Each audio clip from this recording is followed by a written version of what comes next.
Sir Zafar Iqbal একটা scale বাইর করেছিল, মুক্তিযুদ্ধ স্কেল। এই দিয়া উনি রাজনীতির সত্য মিথ্যা বিচার করতেন আর কি। ইদানিং নতুন একটা স্কেল বাইর হয়েছে। এই স্কেল দিয়া আমরা বাংলাদেশে কারা কারা ইন্ডিয়ান লেসপেন্সারি করতেছে সেটা বাইর করে ফেলতে পারবো। সেই স্কেলটা কি? সবাই ভাবিচ্ছে আচ্ছা কয় না কেন দাদা, এত সহজ একটা স্কেল পামো, মেড ইজি হয়ে যাবে সব কিছু, ভালোই তো। কমু খারান, আপনি কয়েকদিন থেকে শুনতেছেন না, যখনই আমি কই বিএনপি ইন্ডিয়ার কোলে গিয়ে উঠছে, তখন বিএনপি ওয়ালারা এসে কয় জিন্দেগি বিএনপি ইন্ডিয়ার কোলে উঠতেই পারে না। ইন্ডিয়া কারে কয়? আমরা তো চিনিই না। এইসব অপপ্রচার করিস তুই শালার রয়্যাল এজেন্ট। তারপরে বিএনপির লোকটা মূর্খ হইলে কবে মালওয়ানের বাচ্চা, আর ডাবল ড্রপ আউট কচু খেতে হইলে কবে কাফের। কিন্তু আজকে এমন কিছু প্রমাণ দিব একেবারে চালচালাইয়া বুঝে যাবেন বিএনপি কার কোলে উঠিছে। শুধু তাই না, বিএনপি একেবারে খাপে খাপ মমতাজের বাপের মতো ক্ষমতায় যাওয়া আর ক্ষমতায় থাকার জন্য আওয়ামী লীগের টেমপ্লেট ইউজ করেছে। আমি গত এপিসোডে কইছিলাম ইন্ডিয়া বিএনপি বুঝাচ্ছে ইসলামপন্থীরা বাংলাদেশে শক্তিশালী হচ্ছে, দেশের মানুষ ব্যাপকভাবে ইসলামের দিকে ঝুঁকিচ্ছে, তোমরা একা সামলাইতে পারবে না, এটা খাইছে বিএনপি। এখন বিএনপি ওয়ালারা কবে ইন্ডিয়া যে বিএনপি করছে আপনি জানলেন কেমনে? আপনি কি উঠে হাজির ছিলেন? না ছিলাম না, কিন্তু বুঝেছি। করে বুঝেছি এটাই শিখে দিই আপনাকে, চাইনিজ বুদ্ধি। আপনি যদি কারো ফেটে দেন না, তাহলে দেখবেন ও বাইর হয়ে স্যাগায় হাঁটিচ্ছে। তার মানে আপনি যদি কারো স্যাগায় হাঁটতে দেখেন তাহলে বুঝবেন ওই গড়া গেছে, বুঝছাও? এইবার আসেন দেখি ইন্ডিয়ার খাস লোকেরা বাংলাদেশে কি করছে। বিএনপির সাথে বামেগের ঐক্য হয়েছে, বিএনপির সাথে বামেরা থাকবে, রাজপথে নাকি আন্দোলনও করবি, মাশাল্লাহ। কিন্তু এম এম আকাশ সবচেয়ে গুরুত্বপূর্ণ কথাটা কয়ে ফেলছে ফসাদ কইরা। সে কইছে যে বিএনপি এবং বামজোট প্রতিক্রিয়াশীল শক্তিকে সুযোগ দিতে নারাজ। তো এই প্রতিক্রিয়াশীল শক্তিকে বাংলাদেশের সাধারণ মুসলমান দেখেন কি করছে। মনে হচ্ছে বিএনপি ও বামজোট উভয় বর্তমান দক্ষিণপন্থী প্রতিক্রিয়াশীল ধর্মীয় শক্তিগুলোকে আরো সংগঠিত হওয়ার সুযোগ দিতে নারাজ। এবার বুঝেছেন তো, সব ইন্ডিয়ান লেসপেন্সার এক হইছে। বামেরা কেন এতদিন পরে ঐক্য করে? এই যে নৌকা লাঙ্গল ধানের শীষ সব সাপেরই একই বিষ, এটা কার স্লোগান? CPB slogan. এখন বিএনপির সাথে ঐক্য করার জন্য দেওয়ানা হয়ে গেছে সিপিবি বামেরা। দেখি যাও কোন হারবাল খাইছে, কলিকাতা হারবাল খাইছে। তারা কইতো বিএনপি নিজেই মুক্ত বাজারপন্থী, বিএনপি আওয়ামী লীগের মধ্যে শ্রেণীগত কোনো পার্থক্য নাই, তারা মুক্ত বাজারে বিশ্বাস করে। করে তারা বলতো আওয়ামী লীগ বিএনপির বাইরে, জোট মহাজোটের বাইরে একটা বিকল্প শক্তি চাই। এখন কেন ঐক্য চায় বিএনপির সাথে? তারা হরতাল ডাকিছিল, মানে সিপিবি, সেটা বিএনপি হ্যাংলার মতো সাপোর্ট দিছিল, প্রায় দেয়। হ্যাঁ, সাপোর্ট দিলে তো ভালোই, আমাকে একজন যদি সাপোর্ট দেয় তাহলে তো ভালোই। কিন্তু সিপিবি কয় আমরা কি বিএনপি সাপোর্ট চাইছি? চাই নাই তো। রামপালে কয়লা ভিত্তিক বিদ্যুৎ কেন্দ্র নিয়ে একটা আন্দোলন করেছিল বামেরা, আমি তখন সিপিবি। তো সেই রামপাল পর্যন্ত লং মার্চে গেছি, সেই লং মার্চে বিএনপি নেতা কর্মীরাও ছিল, চান্দাও দিচ্ছে, আমি নিজে চান্দা তুলিছি বিএনপির অনেক লোকের কাছ থেকে। তো আওয়ামী লীগ থেকে কইছে বামেরা বিএনপির সাথে ঐক্য করিচ্ছে, তো সাথে সাথে লাভ দিয়া কয়া উঠছে আনু মোহাম্মদ বিএনপির সাথে ঐক্যের প্রশ্নই ওঠে না। দেখে যাও এখন কেন বিএনপির সাথে ঐক্য হয়? এই এম এম আকাশকে সে শেখ হাসিনার আমলে লিখেছিল সমকালে, এর জন্য কলে আমি সিপিবি থেকে বহিষ্কার হই।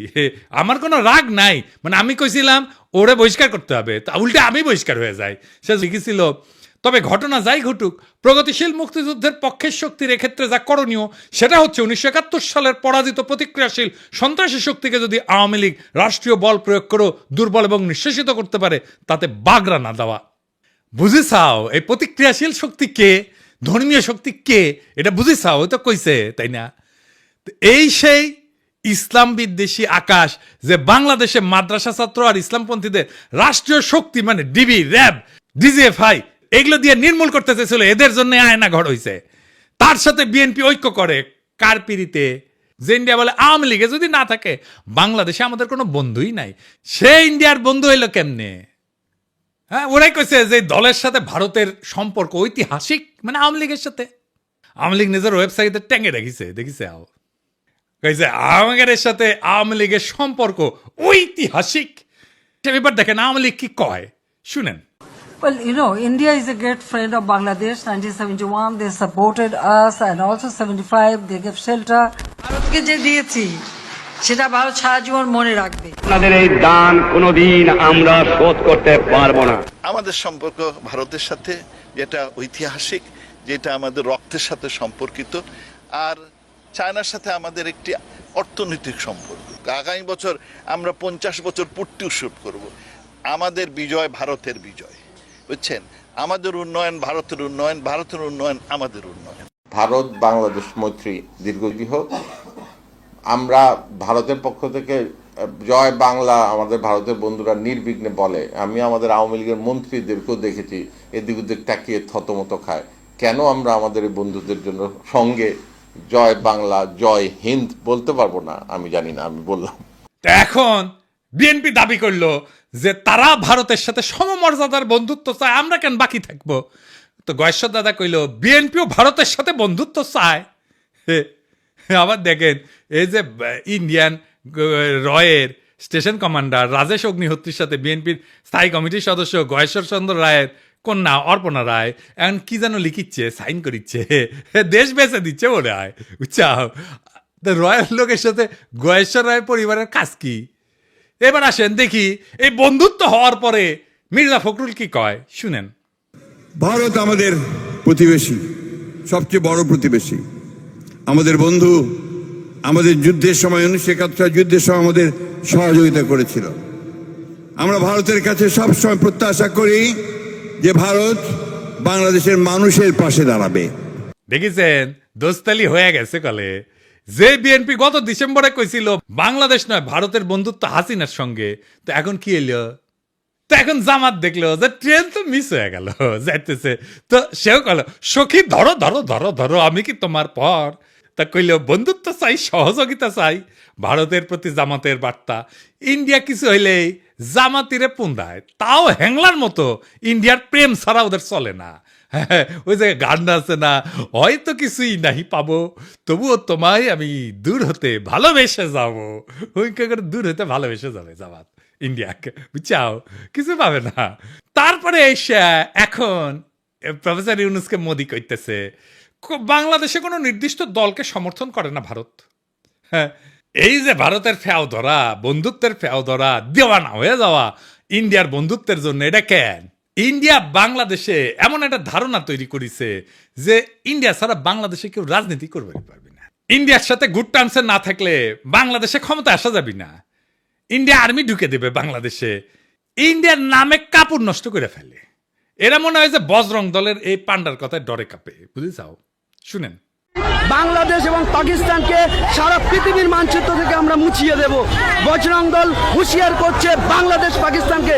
এবং আবারও বলছি, ভারতবর্ষ থেকে যারা পাকিস্তানের প্রেমী, যারা পাকিস্তানের গুণগান গাইছে, যারা গাইছে বাংলাদেশের গুণগান, তাদেরকে বলে রাখছি বজরং দল থেকে হুঁশিয়ার দিয়ে দিচ্ছি, আগামী দিনে তোমরা কিন্তু এই ভারতবর্ষকে ছাড়ো, এই ভারত মাতাকে তোমরা ছাড়ো, হাতে অস্ত্র তুলে রাখুন। পাকিস্তানকে কড়া ভাষায় জবাব দিতে হবে। অথবা ওই গদি মিডিয়ারে রংপুর হারসি টাঙ্গাং কাইটে নেওয়ার গল্প শুনে ডরায়।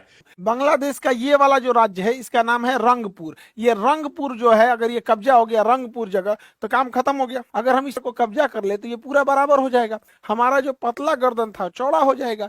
अब मोहम्मद यूनुस ये सब चीजों को समझो, वरना अगर ये कब्जा कर लिए तो कहानी खत्म हो जाएगा। চট্টগ্রাম যদি ভারতে চলে আসে তাহলে কিন্তু বাংলাদেশের জন্য শুধু নয়, গোটা পৃথিবীর যারা বে অফ বেঙ্গল বা বঙ্গোপসাগরকে দখল করার চেষ্টা করছেন তাদের জন্য ভয়ঙ্কর চিন্তার কারণ হবে। মালদ্বীপে কি হোগাচাইটা মুইজু ক্ষমতা এসেছিল? নেপালে কি খড়গা প্রসাদ শর্মা ওলি ও কি ইন্ডিয়ার হোগাচাইটা ক্ষমতা এসেছিল? শ্রীলঙ্কায় কি অনুরা কুমার দেশনায়কা ইন্ডিয়া তেলায় তেলায় ক্ষমতা এসেছে? এই ছোট ছোট দেশগুলা ভারত বিরোধিতা নির্বাচনী ম্যানিফেস্টোতে দিয়া যদি ক্ষমতা আসতে পারে, তাহলে বাংলাদেশের রাজনৈতিক দলগুলো ডরায় কেন? প্রত্যেকটা রাজনৈতিক দল ইন্ডিয়া চাটার জন্য উন্মুখ হয়ে থাকে কেন? তাইলে যারা মনে করে ইন্ডিয়ার চাটলে বাংলাদেশের রাষ্ট্র ক্ষমতা আসা যাবে না, রাজনীতি করেন না, বাংলাদেশে ভোটে দাঁড়ায়েন না। বাংলাদেশে ভারতীয় আধিপত্যবাদের অবসান যার ভোটের প্রতিশ্রুতির 1 নাম্বার প্রতিশ্রুতি না হবে, তাদের ভোটের ক্যাম্পেইন শুনবেন না, ওই ক্যান্ডিডেটের এলাকা ঢুকতে দিবেন না। এই ইন্ডিয়া সিপিবি রে ঢুকাইছে বিএনপির কান্দে চেপা ইন্ডিয়ান এজেন্ডাগুলো বাস্তবায়ন করতে। যেই সিপিবি অভিন্ন গোয়েন্দা রিপোর্টের উপরে ভিত্তি কইরা সিপিবির দলীয় পত্রিকা একতায় বর্ষা বিপ্লবের সময় প্রচার করেছিল ফ্যাসিবাদ অনুরাগী নানা ধরনের তথ্য বিশ্লেষণ, বিবরণ, ব্যাখ্যা এবং বিবৃতি। যখন গণ অভ্যুত্থান বিপ্লব চলেছিল তখন পুরা জুলাই মাস এবং আগস্টের 5 তারিখ পর্যন্ত একতা সংগোপনে নীরবে তাদের গণবিরোধ এবং নিন্দনীয় কার্যক্রম চালায় গেছে। আর এখন এই প্রগতিশীল হওয়ার ইন্ডিয়ান লাইনে বিএনপি নামিছে। এম আকাশে বক্তব্যটা কবে দিছে জানেন? 28 জানুয়ারি 2025। আর সেইটা পইরা মুগ্ধ হইয়া অসল মালদের নিয়া স্বপ্নে বিভোর বিএনপির জীর্ণ বৃদ্ধ নেতারা প্রগতিশীল হওয়ার একটা লাইন পেয়ে গেছে, ঝাঁপায় পড়েছে তাদের দিকে। পতিত ফ্যাসিস্ট হাসিনার শাসনামলে যখন খুনিদের জুলুম নির্যাতনের বিরুদ্ধে লড়াই করাটা ছিল প্রধান কর্তব্য, তখন নিপীড়নকারীদের দোসর এম আকাশের ভূমিকা ছিল ঘৃণ্য দালালির। 2018 সালের পর থেকে বামপন্থীদের মধ্যে থেকে যখনই কোনো আন্দোলন নিয়ে কেউ আগাইতে চেয়েছে তাদের বিরুদ্ধে নামছে, নিন্দা এবং কুৎসা ডাটাইছে এই আকাশ, দিবালক সিংহ এবং চট্টগ্রাম পোর্ট লুণ্ঠনকারী মাহবুব জামান। সিপিবির মধ্যে ফ্যাসিস্ট বিরোধীদের এরা ট্যাগ দিত A to Z ঐক্যপন্থী হিসাবে। খুনি হাসিনা সরকার ফেলার জন্য এরা বিএনপি জামাতের সাথে ঐক্য করতে চায়, এই অভিযোগ তুলা সিপিবিতে তাদের রাজনৈতিক প্রতিপক্ষকে কোণঠাসা করা হইতো। আর এখন এই এম আকাশ সাহিত্য বামপন্থীদের মধ্যে সবচেয়ে প্রো বিএনপি তাত্ত্বিক হিসাবে। এখন কাদের সাথে কৌশলগত জোট করতে হবে এদের সেই সিগন্যাল দিচ্ছে ইন্ডিয়ারা, সাথে নেমে পড়ছে এজেন্টগুলা। লেখক মুস্তাক আহমেদ নির্যাতিত হয়ে কারাগারে মৃত্যুবরণ করলে এর প্রতিবাদে ঢাকার রাস্তায় আন্দোলনের নামে ছাত্র ইউনিয়ন। তখন গ্রেপ্তার হওয়া 6 ছাত্র নেতাকে বিপদগামী বলে ঘোষণা দেয় সিপিবি এম আকাশ। সংগ্রামরতদের ধরে শারীরিক নির্যাতন করে জেলে পুরতে পুলিশকে উৎসাহ দিয়েছিল এই দলটির আওয়ামী লীগপন্থী নেতারা। কতটা নিষ্ঠুর নির্মম বাটপার হইলে নিজ দলের নেতাকর্মীদের বিরুদ্ধে রাষ্ট্রশক্তিদেরকে লেলাই দিতে পারে। ফ্যাসিস্টদের এই সহযোগী সিপিবির নেতারা তাদের প্রাণাধিক প্রিয় মুজিব তনয়া খুনি হাসিনার পলায়নের 9 মাসের কম সময়ের মধ্যে স্বপ্ন দেখতেছে বিএনপির ঘাড়ে ভর করে রাজনীতির ময়দানে আশ্রয় নিবে, আসন্ন পার্লামেন্টের মেম্বার হবে। আর বিএনপিও গণবিরোধী এই সমস্ত পসামেলের ভাগারে পরিণত হইতে চাইতেছে। ইন্ডিয়ার পরামর্শে সোয়ার পথে হাঁটতে গিয়া ইনশাল্লাহ এভাবে মহাসড়ক খারাপে বিএনপি নিজেও জয় বাংলা হয়ে যাবে আওয়ামী লীগের মতো। এই এম আকাশ কয়দিন আগে মেঘনা গ্রুপের মোস্তফার এপিসোড করেছিলাম না, দেখেন কি খাতির এই এম আকাশের। তাহের ভাইয়ের সাথেও বসিস একই টেবিলে, তুই নাকি কমিউনিস্ট, তো দুর্বৃত্ত আওয়ামী অলিগার্কের সাথে তোর কি সম্পর্ক রে আকাশের বাচ্চা? উই তো তোর শ্রেণী শত্রু। দেখেছেন সব ইন্ডিয়ান রসুনের প্রগতিশীল টুপকি একই সাথে। সিপিবি অফিস কেন আমি দখল করে নেওয়ার কথা বলি দেখেছেন, বুঝেছাও? এই জন্যে। এইবার আসেন সন্তোষ শর্মার প্রসঙ্গ। সন্তোষ শর্মা পার রয়ের এজেন্ট, এর প্রথম মিটিং এ আনছে বিএনপি। দেখেন বাংলাদেশ ফুটবল পরিষদের সাধারণ সম্পাদক বিশিষ্ট সাংবাদিক সন্তোষ শর্মা। সন্তোষ শর্মা শুভেচ্ছা বক্তব্য রাখবেন। আমি ভাগ্যবান, আমি যখন বক্তব্য রাখতে উঠছি তখন মাননীয় ভারপ্রাপ্ত চেয়ারম্যান আমাদের মাঝে আমি কৃতজ্ঞতা। তারেক রহমানের উপস্থিত আছে। এখন কবেন তারেক রহমান লন্ডনে থাকেন, চিনেন না? একবার না একাধিকবার সন্তোষ শর্মাকে তারেক রহমানের মিটিং এ ছিল। এই দেখেন, আবার দেখেন। মাননীয় ভারপ্রাপ্ত চেয়ারম্যান, আমি গত দিনের ন্যায় আজকেও ভাগ্যবান যে আমার বক্তৃতার সময় আপনাকে পেয়েছি, সেজন্য কৃতজ্ঞতা জানাচ্ছি। মাননীয় ভারপ্রাপ্ত চেয়ারম্যান, আপনাকে বাংলাদেশের সনাতনী সম্প্রদায় এবং বাংলাদেশ পুজোজ্জীবন পরিষদের লক্ষ লক্ষ নেতা কর্মীর পক্ষ থেকে বিজয়ার শুভেচ্ছা জানাতে চাই। কালবেলার প্রকাশক এখন কে জানেন? কালবেলার প্রকাশক এখন বিএনপি। নুরুদ্দিন অপু তারেক রহমানের সাবেক এপিএস, এই কালবেলার প্রকাশক এখন সে। সন্তোষ শর্মা বিএনপির কর্মচারী, এখন রয়ের এজেন্ট হয় বিএনপির কর্মচারী। বিএনপি যদি এরপরও বলে ভারতের সাথে আমাদের সম্পর্ক নাই, তাইলে হবে উল্টা বিএনপি মূর্খসোদা সাপোর্টার গুলা বলে আমি নাকি রয়ের এজেন্ট। সন্তোষ শর্মা না, এই বিএনপি ক্ষমতায় আসলে আওয়ামী লীগের মতো আলেম পেটাবে। হারুন ইজাহার রেডি হন, আবারও আপনার ধরবে। এম আকাশ কইছে না বিএনপি এবং বামজোট উভয় বর্তমান দক্ষিণপন্থী প্রতিক্রিয়াশীল ধর্মীয় শক্তিগুলোকে আরো সংগঠিত হওয়ার সুযোগ দিতে নারাজ। এই বিএনপি কি জিয়ার বিএনপি? এই বিএনপি কি খালেদা জিয়ার বিএনপি? এই বিএনপিকে কি আপনারা ক্ষমতায় দেখতে চান? আপনাদের কাছে প্রশ্ন রেখে গেলাম। আমি যখন টের পাইছি বিএনপি ইন্ডিয়ার কলেজে উঠিছে, তখন থেকে আমি প্রতিবাদ করে গেছি। আর বিএনপির নেতাকর্মীরা কয়ে গেছে বিএনপির পন্দে কেন আমি আঙুল দিতেছি। দেশের স্থিতিশীলতা চাই না, আমি মবস্টার, দেশকে অশান্ত রাখতে চাই, যেন ইন্ডিয়ার সুবিধা হয়। এটার বেকুবি বলবেন না শয়তানি বলবেন।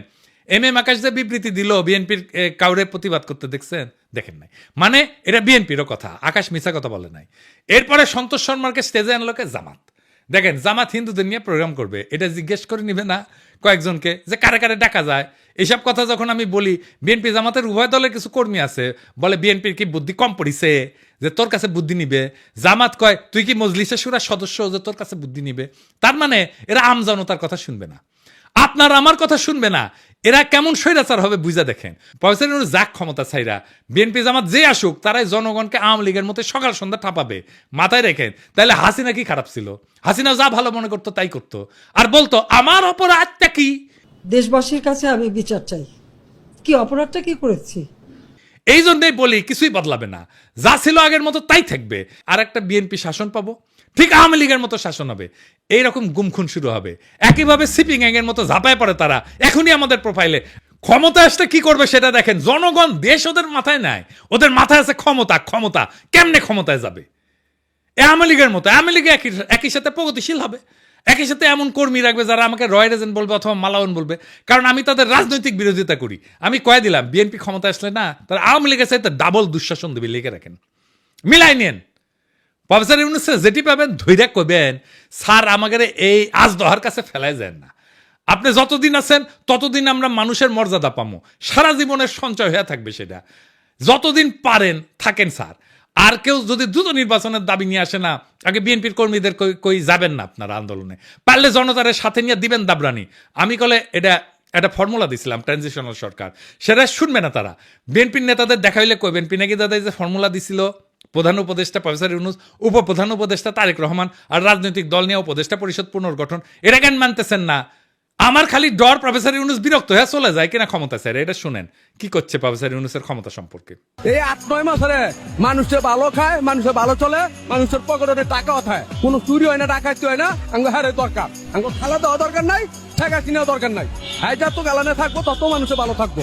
শুনেছেন তো? এখন ডিসেম্বরে নির্বাচন হবে, বিএনপি এমপি নমিনেশন বেচবে, মেলা বাণিজ্য হবে, তারপর টাকা টুকা ছড়াই ইলেকশন করবে, সরকার গঠন করবে, বিরোধী দল হবে আওয়ামী লীগ, আর ছাগলের 3 নম্বর বাচ্চা হবে জামাত। তারপরে হারুন ইজাহারদেরকে আবার ধরা হবে, সন্তোষ শর্মা ইন্টারোগেশনে হাজির থাকবে। আজ এইভাবে বাংলাদেশের আকাশে জমিছে বিশ্বাসঘাতকতার ঘন মেঘ।